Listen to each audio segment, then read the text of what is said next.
The Home Secretary, Suella Braverman, was out doing the media round at the weekend, while a considerable amount of people were stuck for over 12 hours trying to get out of the port of Dover.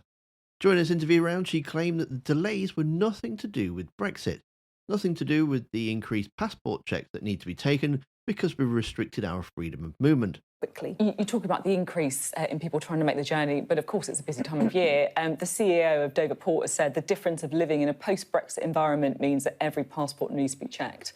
Do we need to, after Brexit, just get used to this happening at busy periods? No, I don't think that's fair to say this has been, an adverse effect of Brexit. I think we've had many years now still in the European Union, and there's been, on the whole, very good operations and processes So he's wrong, at then, you think, the the CEO border. board? But what I would say is at acute times when there's a lot of pressure crossing the channel, whether that's on the tunnel or on ferries, then I think that there's always going to be a backup, and I just urge everybody to be a bit patient. Here's Conservative MP Robert Buckland saying that people would welcome being stuck in queues for over 12 hours.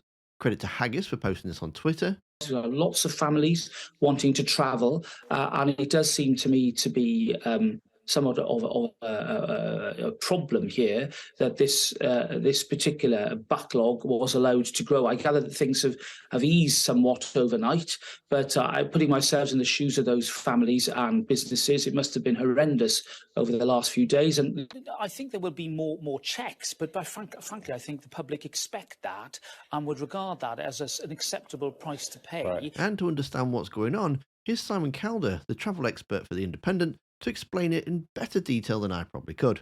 The Port of Dover is now saying very specifically this is due to delays with border control. Now, at Dover, coaches are kind of taken to one side. Since Brexit, we have asked to have our passports minutely examined and to have them stamped. As a result of that, checks take longer. If you've got 50 university students or school kids on a coach, that's going to take a lot of time. And unfortunately, we seem to have this surge of coaches converging on Dover for the first time since after COVID, since after Brexit, and it's just got out of control. It will clear gradually, I think, during the day, and in future, I think we will have a kind of managed system, but absolutely miserable for people.